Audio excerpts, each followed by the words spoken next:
Dewa Perang Ye-Shikai. Bab 681. Penjaga istana, pergi dan tangkap mereka.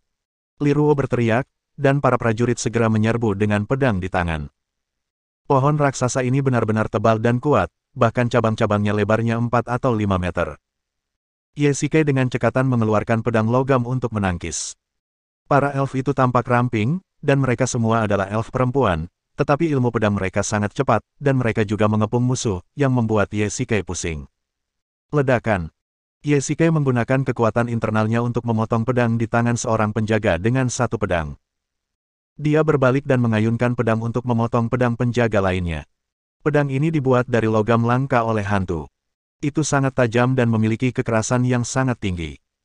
Senjata para elf ini juga berasal dari unsur tanah, tetapi teknologi peleburan besi dan sarana ilmiah mereka tidak sebaik milik manusia, jadi senjata mereka tentu saja tidak sebaik pedang di tangan Ye-Shikai. Jika kau melangkah maju lagi, jangan salahkan aku karena bersikap kejam. Ye-Shikai berkata dengan dingin. Para pengawal itu menatap pedang di tangan mereka yang terpotong menjadi dua, wajah mereka penuh dengan keterkejutan, dan tentu saja mereka tidak bergerak maju. Yang mulia, saya hanya ingin mendapatkan buah kebangkitan untuk menyelamatkan istri saya. Saya telah berjanji untuk memberi Anda hadiah yang besar, tetapi saya tidak menyangka Anda masih ingin membunuh saya. Ye-Shikai berteriak keras, tetapi tampaknya tidak ada emosi di wajah Ratu Peri, dia hanya menatapnya dengan dingin. Huff, biarkan aku bertarung denganmu. Li Ruo maju selangkah, mengarahkan pedang di tangannya langsung ke dada Ye-Shikai. Ledakan. Kedua pedang itu bertabrakan dan Ye-Shikai berbalik untuk menghindar. Dia tidak punya waktu untuk terlibat dengan peri yang merepotkan ini. Pada saat yang sama, Ye-Shikai mendapati semakin banyak prajurit yang bergegas mendekat. Jelas bukan hal baik untuk terlibat dengan mereka saat ini. Ye-Shikai tiba-tiba melompat ke udara dan menginjak dahan untuk bergerak ke atas. Bukankah buah kebangkitan tumbuh di atas? Baiklah, karena mereka tidak memberikannya padaku, Ye-Shikai akan pergi dan mengambilnya sendiri. Hentikan dia segera. Ekspresi sang Ratu Peri berubah sedikit dan dia memberi perintah dengan suara rendah. Pemanah, tembak. Puluhan anak panah ditembakkan pada saat yang sama, hampir mengejar punggung Ye-Shikai. Akan tetapi, anak panah yang dimiliki para prajurit itu berbeda dengan anak panah milik Ratu Peri. Itu hanya anak panah biasa, dan Ye-Shikai menghindarinya dengan luwes. Rahasia Pluto, klon bayangan. Dalam sekejap, Ye-Shikai di udara segera berubah menjadi selusin orang yang identik. Ekspresi Ratu Peri tiba-tiba berubah, dan warna aneh melintas di matanya. Pada saat yang sama, liontin permata hijau yang tergantung di lehernya bersinar redup. Aktifkan formasi pelindung. Ratu Peri berkata dengan ringan, dan cahaya hijau tiba-tiba menyala di atas pohon raksasa itu, yang sangat menyilaukan. Ye-Shikai tanpa sadar menutup matanya, dan semua klon di sampingnya menghilang. Cahaya hijau itu ternyata bisa menghancurkan klon bayangan, yang mana membuat Ye-Shikai tidak pernah menyangka, tetapi jika sudah sampai pada titik ini, bagaimana dia bisa menghentikannya? Pemanah, teruslah menembak. Ribuan anak panah ditembakkan sekaligus, dan Ye-Shikai terus melarikan diri seperti mangsa yang berlari gila-gilaan. Hentikan. Pada saat itu, sebuah sosok melintas dari samping. Itu Ji Qian. Aku hampir lupa, ada orang lain. Li Ruo memegang pedang dan menunggu Ji Qian dengan ganas, berikan nyawamu padaku. Mencari kematian. Ji Qian melambaikan tongkatnya dan membentuk formasi di sekelilingnya. Penjaga istana, maju dan tangkap dia. Puluhan penjaga berbaju zirah lembut menyerbu ke depan. Sebelum mereka melangkah beberapa langkah, ratusan kerucut es mengembun dari udara tipis di atas formasi yang dibuat Ji Qian dan tiba-tiba hancur, memaksa para penjaga mundur. Formasi sialan. Melihat ini, Li Ruo secara pribadi memimpin anak buahnya dan bergegas masuk ke dalam formasi, terus mengayunkan pedang di tangannya untuk membelah kerucut es satu persatu. Yang mulia, orang itu hampir berada di luar jangkauan busur dan anak panah. Pada saat ini, seorang pemanah elf melangkah maju dan berkata dengan hormat kepada sang ratu. Kamu turun duluan. Sang Ratu Peri mengangkat kepalanya dan menatap Ye-Shikai di atas. Dia membuka telapak tangannya dan sebuah busur panjang muncul. Dia perlahan menarik tali busur, dan pupil hijau tua serta ujung anak panah pun sejajar. Dia membidik ke atas dan mengendurkan jari-jarinya. Swas. Sebuah anak panah peri melesat keluar dari tali dan melesat lurus ke atas. Tidak. Pupil mata Ji Qian mengecil. Dia ingin naik untuk memberikan dukungan, tetapi diikat erat oleh Li Ruo dan belasan pengawal. Pada saat ini, Ye Shike tidak tahu apa yang terjadi di belakangnya. Tiba-tiba, dia merasakan hawa dingin di punggungnya, kulit kepalanya mati rasa, dan perasaan krisis melanda sekujur tubuhnya. Sebelum dia bisa bereaksi, rasa sakit menyerang otaknya dari punggungnya. Dia menunduk dan melihat mata panah menyembul dari dadanya. Perasaan lemah menyebar ke seluruh tubuhnya. Ye Shike merasakan kelopak matanya berat seperti terisi timah. Kakinya terpeleset dan seluruh tubuhnya tiba-tiba jatuh dari udara. Dalam keadaan linglung, dia samar-samar merasakan seseorang memegangi punggungnya, lalu dia pun koma sepenuhnya. Yan Jing. Zhang Ting meringkuk sendirian di tempat tidur, berguling-guling di tanah. Dia diskors dari pekerjaannya selama seminggu oleh Song Tian. Minggu ini merupakan siksaan yang menyakitkan baginya sebagai seorang yang gila kerja. Pembunuh di rumah sakit belum tertangkap, dan dia, pembela rakyat, hanya bisa tinggal di rumah dan makan mie instan. Dia merasa marah hanya memikirkan hal ini. Dia ingin menyelidikinya secara diam-diam, tetapi itu bahkan lebih mustahil.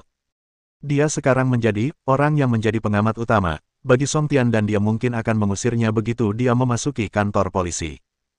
Tidak, aku tidak bisa terus seperti ini. Zhang Ting berjalan ke ruang tamu dan mengeluarkan serangkaian peralatan kebugaran termasuk dumbbell dari bawah meja. Pertama, jadilah bugar, lalu tangkap orang.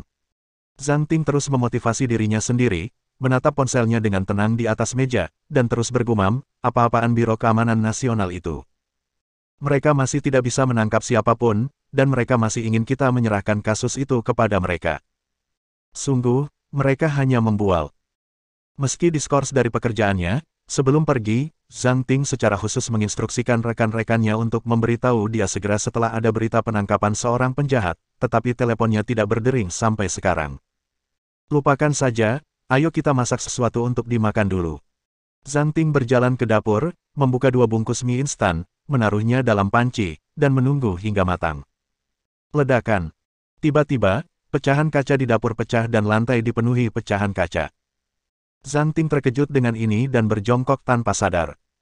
Kemudian dia mengetahui bahwa pelaku sebenarnya, yang memecahkan jendela adalah sebuah paket hitam yang dibungkus rapat. Ini adalah lantai 12, lebih dari 30 meter jauhnya. Siapa yang melemparkannya ke sana? Zhang Ting berjalan maju perlahan dan membuka bungkusan itu. Di dalamnya terdapat flash disk USB dan balok besi, yang seharusnya digunakan untuk menambah beban dan memecahkan jendela. Zhang Ting mengumpat dalam hati, sungguh kejam. Ledakan. Tiba-tiba, paket lain terlempar melalui celah jendela. Zhang Ting secara naluriah mengira itu adalah bom atau semacamnya, dan segera mencari tempat berlindung untuk bersembunyi. Mengapa ada paket lainnya? Zhang Ting berjalan maju dan membuka paket kedua. Di dalamnya ada 500 yuan dan sebuah catatan dengan hanya 6 kata di atasnya. Kompensasi untuk kaca. Bab 682. Di mana aku? Membuka matanya yang mengantuk, Ye Shike melihat ruangan penuh bunga. Dia ingat, sebelum dia pingsan, dia sepertinya tertembak dari belakang. Apakah dia sudah meninggal? Begitu dia menggerakkan tubuhnya, dia merasakan nyeri tajam di dadanya. Dia menunduk dan melihat perban putih melilit dadanya. Untungnya, dia masih merasakan sakit dan tidak tampak mati. Ye Shike melirik ke sekeliling ruangan. Tampaknya seperti berada di dalam kuncup bunga hijau besar yang dipenuhi bunga dan tanaman. Kelihatannya seperti ruangan dalam negeri dongeng. Ini sepertinya kamar para peri. Ye Shike terbiasa dengan rasa sakit di dada dan punggungnya, dan perlahan-lahan bangkit dari tempat tidur. Dia tak dapat menahan diri untuk bergumam, Ratu Peri apa? Dia menembakku langsung dengan satu anak panah. Apakah kau mengumpatku di belakangku? Pada saat ini, pintu ruangan itu perlahan terbuka, dan seorang wanita berpakaian kasa hijau muda masuk. Dia memiliki pinggang ramping dan kaki seperti batu giok, dan sosok yang anggun. Bentuk tubuhnya lebih baik daripada model manapun yang pernah dilihat Ye Shike, dan kulitnya sangat putih dan halus sehingga sama sekali tidak terlihat seperti kulit manusia. Kenapa kamu? Ye Shike mengenali wajah itu. Itu adalah Ratu Peri. Tidak heran dia bukan manusia. Tidak heran kulitnya begitu bagus. Itu tidak benar. Apa yang dilakukannya di sini? Ye Shike tiba-tiba tersadar dari lamunannya. Ratu Peri ini hampir menembaknya sampai mati sebelumnya. Mungkinkah dia ada di sini untuk membunuhnya kali ini dan membungkamnya? Yesike tiba-tiba mundur selangkah dan menatapnya dengan waspada. Itu tidak benar. Jika dia ada di sini untuk membungkamnya, lalu mengapa dia menyelamatkannya? Mengapa kamu begitu gugup? Sang Ratu Peri tersenyum ringan, berjalan langsung ke meja dan duduk, menuangkan secangkir teh harum dan mulai meminumnya. Melihat ekspresinya yang acuh tak acuh, Yesike merasa bingung. Apa yang sebenarnya ingin dilakukan ratu ini? Yesike menjilat bibirnya dan melihat bahwa dia sedang minum teh. Dia merasa bibirnya kering dan mulutnya kering. Kamu sudah tidak sadarkan diri selama lebih dari sehari. Apakah kamu tidak haus? Ratu Peri tampaknya dapat membaca pikiran Yesike. Dia mengutarakan pikiran Yesike, lalu mengambil cangkir teh dan mengisinya dengan teh harum. Seorang pria sejati tidak akan memakan makanan yang diberikan karena rasa kasihan. Aku sudah punya air. Yesike mendengus dingin. Dia mengedarkan energi internalnya dan ingin mengaktifkan cincin penyimpanan, tetapi terkejut karena jari-jarinya kosong. Cincin penyimpanannya telah hilang. Apa yang sedang terjadi? Apakah Anda mencari ini? Ratu Peri membuka tangan gioknya, dan cincin penyimpanan terletak di telapak tangannya. Ini barangku, kembalikan padaku. Yesike sedikit cemas dan mengulurkan tangannya untuk mengambilnya kembali. Tunggu sebentar. Ratu Peri tersenyum tipis, menyimpan cincin penyimpanan dengan tangan gioknya, dan tersenyum licik kepada Yesike. Yang mulia, saya tegaskan bahwa saya dan rekan-rekan saya datang ke sini hanya untuk mencari buah kebangkitan. Selain itu, kami tidak punya maksud lain. Kami salah karena telah menyinggung Anda sebelumnya. Tolong segera kembalikan barang-barang saya. Yesike menarik napas dalam-dalam untuk menenangkan suasana hatinya yang cemas dan jengkel. Jelaslah bahwa Ratu Peri ini sedang mencoba mempermainkannya. Kamu Sike tidak berdaya. Tingkat kultivasi yang mulia Ratu bahkan lebih tinggi darinya. Lagi pula, ini adalah wilayah orang lain dan dia tidak bisa merebutnya. Bukankah Ratu ini sangat bermartabat dan serius sebelumnya? Mengapa dia ingin mempermainkannya sekarang? Benarkah? Kalau begitu, kamu sudah tinggal bersamaku selama sehari, dan aku juga sudah mentraktirmu. Bukankah seharusnya kamu memberiku sesuatu sebagai balasannya? Kata Ratu Peri sambil tersenyum, masih memainkan cincin penyimpanan di tangannya. Ya ampun, kalau begitu aku terluka gara-gara kamu. Yesike tidak bisa menahan diri untuk tidak mengeluh. Bukankah ini sekadar menjadi seorang bajingan? Dia bahkan menyalahkan orang lain. Lagi pula, jika Anda melukai seseorang, Anda harus membayar obatnya. Kalian berdua datang ke kerajaan elf kami untuk memulai perang. Tidak bisakah aku membela diri? Tak ada gunanya bicara lagi, kembalikan saja barang-barangku kepadaku. Yesike tidak ingin terlibat dengan Ratu Peri ini. Kebenaran memberitahunya kebenaran, entah itu manusia atau peri, wanita selalu membuatnya sakit kepala. Berhenti. Beraninya kau menyinggung yang mulia Ratu. Kurasa kau mencari kematian. Pada saat ini, gadis peri bernama Liruo bergegas masuk dan menaruh pedang panjang langsung di leher Yesike. Anda. Yesike hendak mengambil tindakan ketika dia tiba-tiba teringat bahwa cincin penyimpanan itu masih berada di tangan Ratu terkutuk itu. Liruo, hentikan, dan mundurlah dulu. Ya, Yang Mulia. Liruo melotot tajam ke arah Yesike, seakan berkata, kalau kau bergerak lagi, dia akan membunuhmu. Baiklah, Yang Mulia, silakan berikan barang-barangku. Yesike hampir menangis dan memohon. Apa ini? Seorang ratu sebenarnya adalah seorang wanita bajingan. Ngomong-ngomong, di mana temanku? Tiba-tiba, wajah Yesike berubah. Dia hanya terjerat dengan ratu dan hampir lupa tentang masalah penting. Apakah Jiqian baik-baik saja? Ngomong-ngomong, saat dia melihat dia terluka, bukankah seharusnya dia bergegas datang? Mengapa dia sendirian sekarang? Para peri ini tidak akan menyakiti Jiqian, kan? Sepertinya kau peduli padanya. Omong kosong, aku. Yesike ragu-ragu, sedikit tidak sabar, kau tetap tidak mengerti bahkan jika aku memberitahumu, cepat kembalikan barang-barangku, aku akan pergi. Maaf, saya tidak bisa melakukan itu. Ratu Peri menolak secara langsung. Rekanmu melukai orang-orangku dan sekarang di penjara. Tapi jangan khawatir, nyawanya tidak dalam bahaya dan dia tidak terluka. Kau biarkan dia pergi, aku pergi sekarang, oke? Yesike mendesah.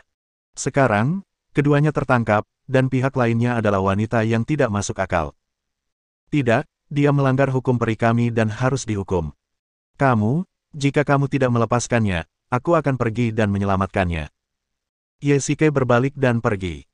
Dia hanya tidak ingin tinggal dengan peri perempuan ini barang sesaat pun. Berhenti, Hades.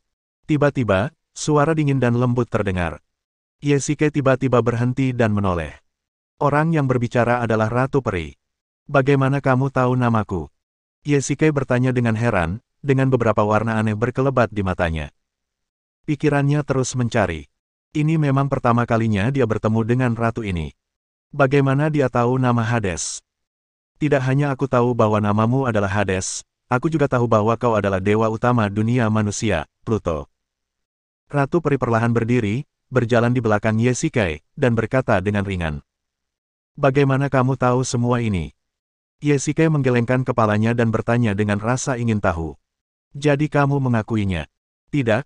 Apa yang kau akui? Aku bertanya padamu, bagaimana kau tahu Pluto? Yesike sekarang merasa bahwa ratu ini tidak hanya bersikap tidak masuk akal, tetapi juga neurotik. Kita saling kenal 2000 tahun lalu, tapi aku tidak pernah menyangka kau masih hidup. Apa? 2000 tahun yang lalu, aku masih hidup. Apa-apaan ini? Yesike semakin bingung tentang apa yang dibicarakan peri ini. Nama Cinamu seharusnya Yesike, kan? Bagaimana kamu tahu hal ini? Yesike bahkan lebih terkejut dan bingung. Itu kamu, lama tak berjumpa. Bab 683. Wajah Ratu Peri dipenuhi dengan senyum manis. Rangkaian kejadian ini mengejutkan Yesike. Siapakah ratu di depannya? Mengapa dia mengenalnya? Apakah dia pernah ke sini sebelumnya? Ini tidak mungkin. Yang mulia, saya. Namaku Mona. Sebelum Yesike sempat menyelesaikan perkataannya, Ratu Peri berbicara terlebih dahulu. Yesike memikirkannya lagi dan menyadari bahwa dia benar-benar tidak mengenal orang ini, dan namanya terdengar seperti orang asing. Baiklah, Ratu Mona, tapi aku benar-benar tidak mengenalmu. Yesike berkata tanpa daya. Pertama dia tertembak oleh anak panah, lalu diselamatkan oleh ratu tersebut, dan kemudian dia secara acak mengenali orang-orang. Semua ini terlalu absurd dan pikirannya terlalu gelisah. Sebenarnya, aku tidak berani mengenalimu sebelumnya.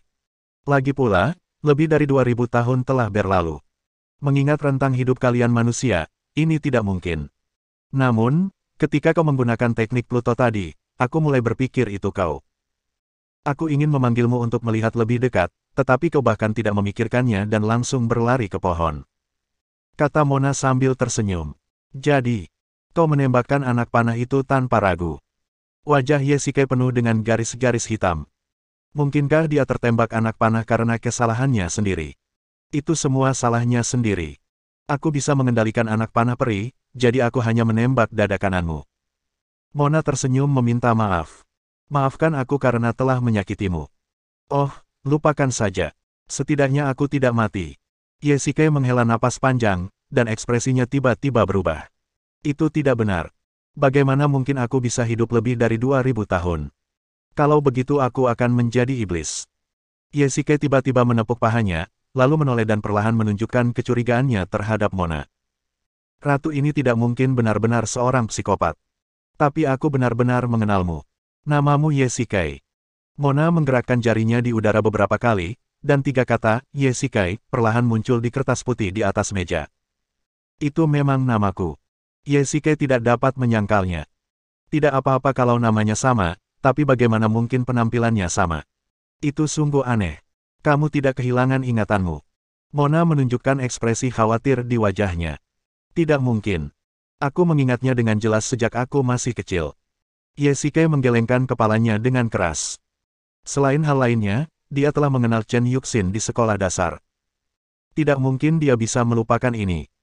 Dan ketika dia masih di sekolah dasar, dia baru berusia 8 atau 9 tahun, jadi bagaimana dia bisa mengenal Mona? Ahem, Ratu Mona, karena kamu dan aku sudah saling kenal sebelumnya, bisakah kamu membantuku? Yesike terbatuk 2 kali untuk meredakan suasana canggung. Apapun yang terjadi, Mona seharusnya tidak mempunyai niat buruk. Karena Ratu mengatakan dia mengenalnya, maka asumsikan saja dia mengenalnya. Tentu saja. Mona mengangguk. Pertama-tama, bisakah kau membiarkan temanku pergi dulu? Dia tidak bermaksud jahat. Yesike berencana menyelamatkan Jiqian terlebih dahulu. Oke. Mona berkata dengan tenang, seseorang datanglah. Yang mulia, apa yang Anda inginkan? Seorang pengawal istana masuk dari pintu dan berlutut dengan satu kaki dengan hormat. Bebaskan orang yang kau tangkap dan perlakukan dia dengan baik. Jangan abaikan dia. Ya, Yang Mulia. Ada satu hal lagi. Aku perlu meminjam buah kebangkitan, tapi jangan khawatir, aku bisa menukarnya dengan nilai yang sama. Ye Shikai melanjutkan. Ketika Mona mendengar ini, ekspresinya tiba-tiba berubah. Anda ingin bangun untuk menyelamatkan istri Anda. Wajah Mona tampak serius. Dia menatap Ye Shikai dengan dingin dengan matanya yang setajam obor. Ye Shikai bingung lagi. Bukankah dia baik-baik saja tadi? Kenapa dia berubah lagi? Apakah semua peri begitu murung? Kamu bukan Ye Shikai. Tiba-tiba, sebuah pedang panjang muncul di tangan sang ratu, dan dia meletakkannya tepat di leher Ye Shikai. Ujung pedang itu samar-samar menembus kulit lehernya, dan tetesan darah mengalir keluar dari lukanya. Tunggu, hati-hati. Ye Shikai terkejut dengan tindakan Mona. Dia akan membunuhnya. Mona, apa yang akan kamu lakukan? Kamu masih berutang pernikahan padaku. Mona mengatakan ini dengan suara dingin. Ye Shikai begitu terkejut hingga dia hampir membenamkan kepalanya ke pedang. Apa-apaan ini, pernikahan, kok ada pernikahan lagi yang tiba-tiba muncul? Apa kau gila? Bagaimana ini bisa terjadi? Seru Ye Shikai. Apakah kamu lupa? Ini bukan masalah apakah saya lupa atau tidak, ini masalah apakah saya harus memiliki ingatan ini.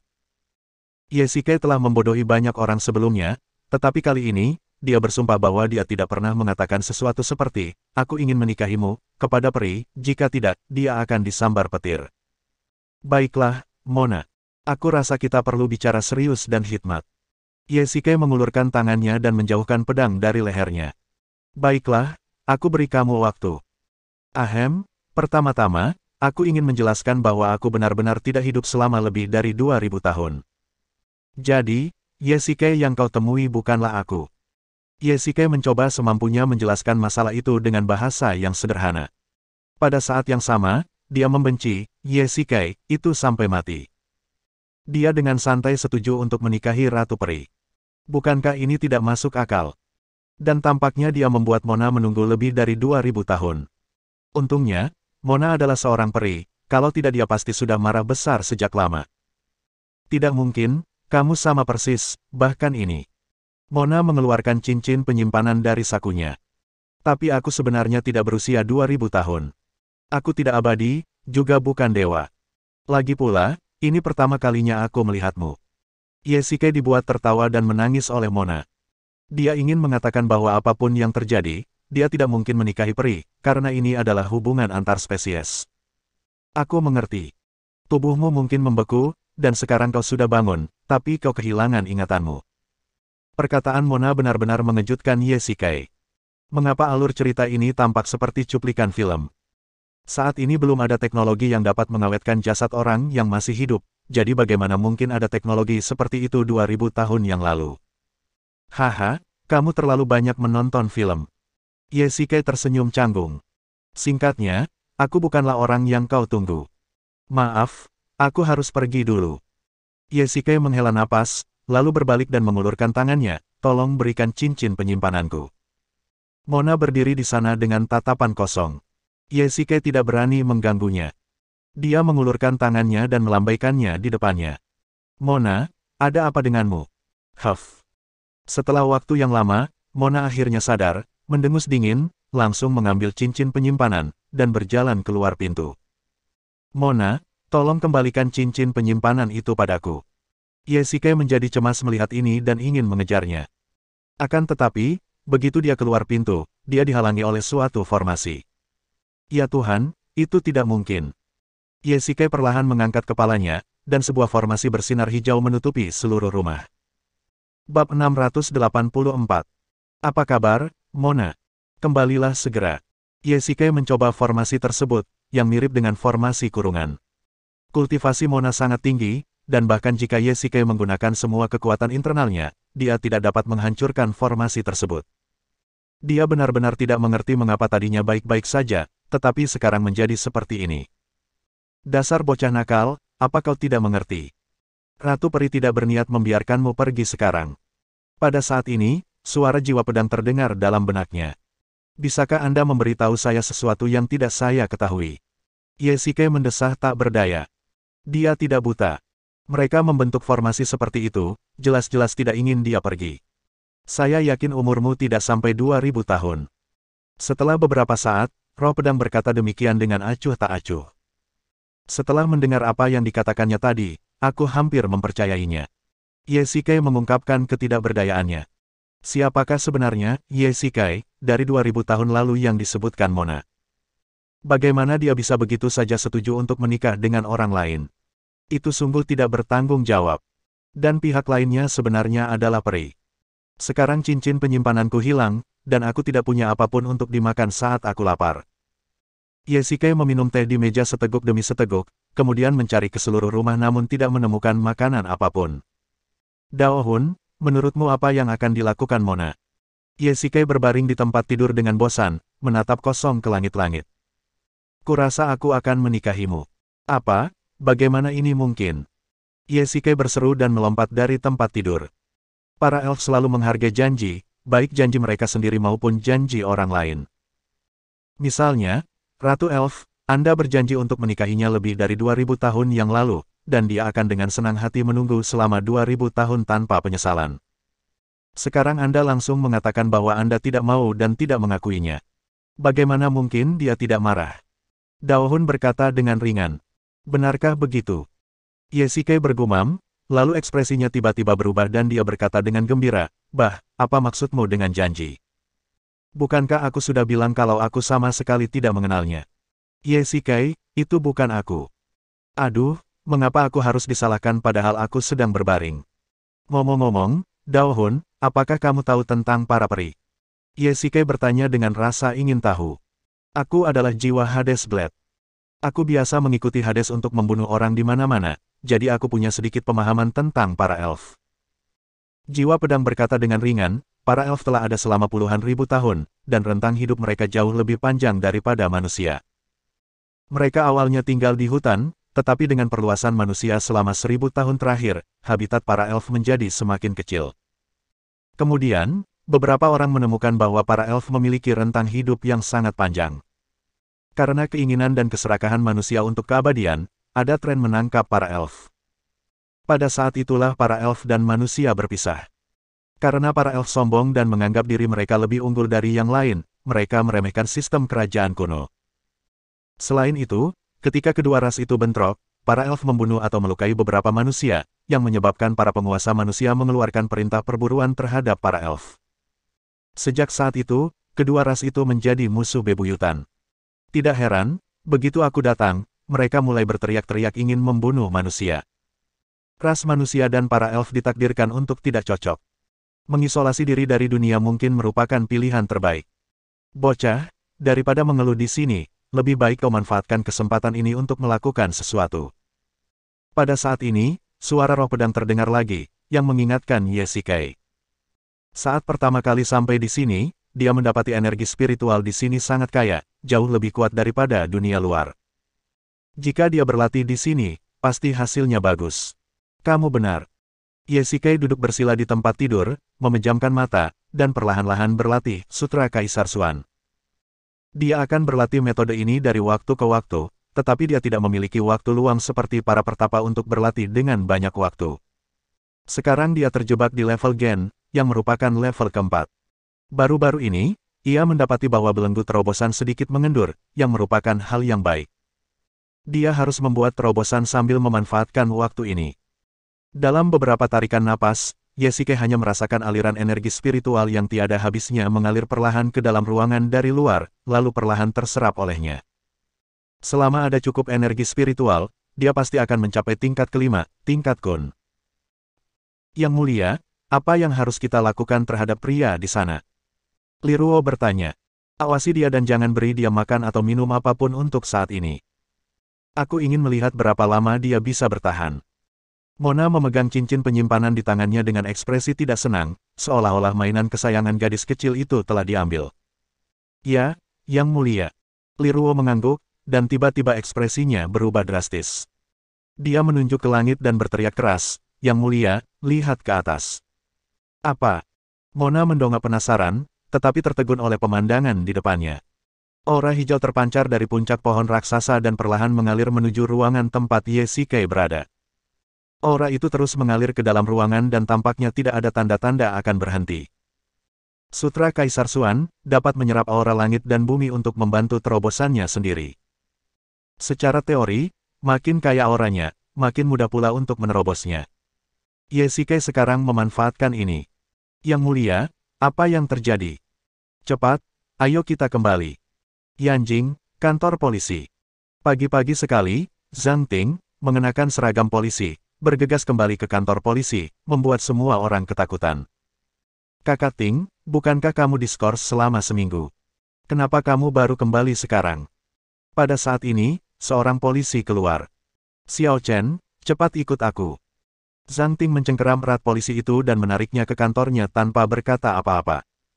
Kakak Ting, Direktur Song ada di kantor. Kalau dia tahu kamu kembali, dia akan menghukummu sampai mati. Set, pelankan suaramu. Pergilah dan beritahu tim SWAT untuk berkumpul di sini sekarang juga. Ada hal penting yang harus kukatakan. Zhang Ting tersentak dan berkata dengan bersemangat, tampak sangat cemas. Kakak Ting, apa yang sedang kamu lakukan? Berhenti bicara omong kosong dan pergilah cepat. Aku akan melapor kepada direktur sekarang. Zhang Ting tiba-tiba berteriak keras. Seluruh area kantor dapat mendengarnya dengan jelas, dan semua orang menatapnya dengan ekspresi terkejut. Ledakan, ledakan, ledakan. Silakan masuk. Ketika Song Tian melihat orang itu datang, dia menyemburkan teh di mulutnya. Zhang Ting bergegas masuk sambil terengah-engah, seolah ingin memakan seseorang. Zhang Ting, bukankah aku sudah menskorsmu selama seminggu? Kenapa kamu di sini? Apa kamu masih ingin menulis kritik diri? Song Tian memarahi dengan keras. Direktur Song, ada hal penting yang harus saya laporkan kepada Anda. Sungguh, saya tidak berbohong kepada Anda. Zhang Ting berkata dengan tegas, mengeluarkan flash drive USB dari sakunya, dan berjalan ke komputer Song Tian. Bab 685. Amerika Selatan, hutan berkabut. Apa yang sedang terjadi? Energi spiritual turun. Keajaiban ini sudah lama tidak muncul di hutan berkabut. Bukan hanya Mona saja, para elf lainnya pun ikut keluar untuk menyaksikan keajaiban ini. Mereka membicarakannya dengan wajah terkejut. Pohon raksasa ini juga disebut pohon kehidupan oleh para peri. Itu adalah sumber kehidupan bagi seluruh peri dan kepercayaan semua peri. Pohon kehidupan menyerap energi spiritual hutan dan mengumpulkannya di sini. Para peri juga tinggal di sini, dari generasi ke generasi, dan kehidupan terus berlanjut. Hutan bergantung pada sinar matahari untuk bertahan hidup, begitu pula para peri. Selama masih ada sinar matahari, jiwa mereka tidak akan sirna, dan jiwa mereka dapat tetap utuh meski tanpa tubuh. Hal yang paling penting adalah bahwa energi pohon kehidupan hanya dapat digunakan oleh para peri, termasuk energi spiritual di sini, yang hanya dapat diserap oleh para peri. Bukan hanya Ye Shikai yang tidak tahu hal ini, bahkan jiwa pedang mungkin tidak mengetahuinya. Mungkinkah ada seorang master di sini yang sedang berkultivasi dan mencapai terobosan? Sepertinya para peri kita akan melahirkan seorang jenius luar biasa lainnya. Para peri banyak berbicara dan berjalan menuju ruangan. Energi spiritual murni tampaknya tersedot ke dalam ruangan tanpa akhir. Untungnya ada prajurit elf yang berjaga untuk menjaga ketertiban, kalau tidak sekelompok besar elf pasti sudah menyerbu masuk sejak lama. Bagaimana ini bisa terjadi? Saat ini, Mona memimpin pengawal istana untuk menjaga pintu. Melihat pemandangan di depan mereka, semua orang terkejut. Para peri di luar tidak tahu siapa yang ada di dalam, tetapi para pengawal istana sebagai pengawal pribadi tahu bahwa orang yang dipenjara di dalam adalah manusia. Mona mengedarkan energinya dan ingin membuka formasi yang telah ia buat, tetapi ia mendapati dirinya ditolak oleh energi yang sangat kuat. Energinya begitu besar hingga menakjubkan. Seharusnya tidak mungkin bagi Ye Shikai untuk memiliki energi sebesar itu. Aneh, penghalang itu tidak bisa dibuka. Seru Mona. Pada saat ini, seorang lelaki tua datang dari belakang, dan para pengawal istana sedikit menundukkan kepala untuk menunjukkan rasa hormat. Salam, Yang Mulia Ratu. Salam, Yang Mulia Ratu. Kalian di sini, para tetua. Mona pun menunjukkan rasa hormat saat melihat kelima lelaki tua itu. Mereka adalah para tetua para elf, dan mereka juga yang membantunya dalam mengelola kerajaan atau melawan musuh asing. Kami melihat pohon-pohon di sini bernapas dengan aneh, dan kami punya firasat bahwa sesuatu yang besar akan terjadi, jadi kami datang ke sini untuk memeriksanya.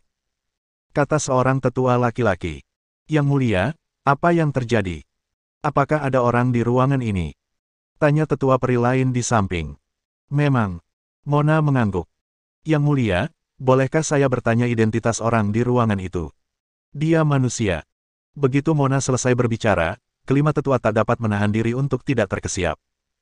Tidak ada manusia yang datang ke hutan berkabut selama ribuan tahun, namun, hal seperti itu benar-benar terjadi. Para tetua, bolehkah saya bertanya apa yang terjadi dengan turunnya nafas pohon? Pertama-tama, Yang mulia, manusia di ruangan ini adalah seorang kultivator. Kata seorang tetua peri. Dia tidak menjawab pertanyaan Mona, tetapi mengajukan pertanyaan terlebih dahulu. Benar sekali, tetua Yuan Hun, apa yang terjadi? Mona bertanya pada seorang tetua perempuan di tengah. Dia adalah tetua agung para elf dan telah hidup selama puluhan ribu tahun. Awalnya, para elf memiliki banyak tuan, tetapi dalam ribuan tahun pertempuran dengan manusia, sejumlah besar dari para elit ini telah hilang. Yang mulia, nafas pohon telah turun. Ini adalah sesuatu yang hanya dapat dicapai oleh seorang jenius yang tidak muncul selama 1000 tahun. Sejak para elf menjadi sebuah suku, hanya 3 orang yang mampu melakukan ini. Sang tetua peri berseru, dan jika apa yang dikatakan Yang Mulia benar, ada seorang manusia di ruangan ini, maka dia pastilah orang yang memiliki bakat luar biasa. Yang Mulia, jika orang di ruangan ini benar-benar seorang jenius kultivasi seperti yang dikatakan Penatua Yuan Hun, maka kita harus menyingkirkannya sesegera mungkin, jika tidak, itu sama saja dengan menambah ancaman bagi para elf kita. Pada saat ini, Liruo berdiri dan berkata. Setelah kata-kata ini keluar, kelima tetua yang hadir saling memandang, tetapi mereka semua terdiam, dengan ekspresi rumit di wajah mereka, terutama tetua Yuan Hun. Sebagai tetua agung para elf, dia juga merupakan orang tertua di antara para elf. Dia berpengetahuan luas dan memiliki pemahaman lebih baik tentang ras manusia.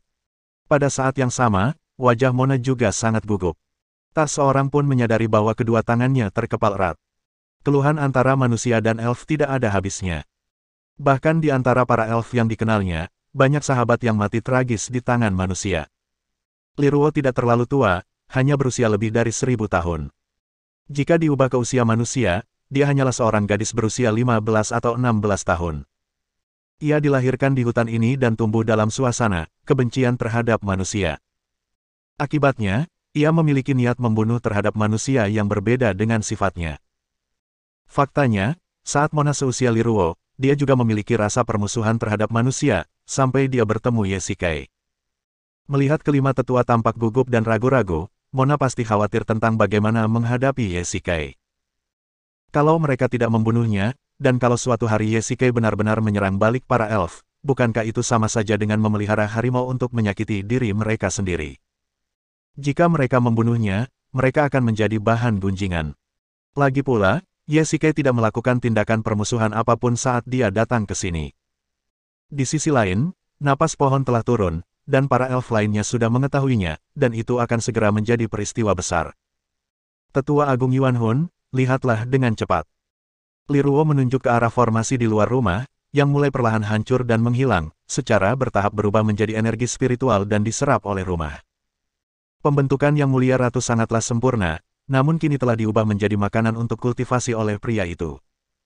Tetua Agung Yuan Hun berseru, masa depan pria ini pasti tidak terbatas. Hilangnya formasi juga berarti hilangnya penghalang, dan para elf dapat masuk. Liruo mengangkat kepalanya dan menatap Mona dengan tatapan cemas. Yang Mulia, saya sarankan Anda menunggu dan melihat bagaimana situasi berkembang dan tidak bertindak gegabah, kata Tetua Agung Yuan Hun. Penatua Agung benar. Para penjaga istana, dengarkan baik-baik dan tutup tempat ini. Jangan biarkan peri manapun mendekat. Ya, Yang Mulia. Bahasa Indonesia. Permisi, apa yang terjadi di sini? Pada saat yang sama, di bawah pohon kehidupan, seorang wanita dengan wajah tertutup cadar hitam bertanya dengan tenang. Ini adalah napas pohon yang turun. Pasti ada kejeniusan dalam kultivasi yang keluar. Semoga Tuhan memberkati para peri kita. Seorang peri di samping berkata dengan bersemangat. Wanita berkerudung hitam itu mengangguk pelan, lalu berjalan tanpa suara menuju sudut jalan yang kosong, lalu menanggalkan kerudung hitam di kepalanya, menampakkan wajah cantiknya. Orang ini adalah Ji Qian. Orang yang berlatih di sana seharusnya dia. Ji Qian bergumam. Bersambung.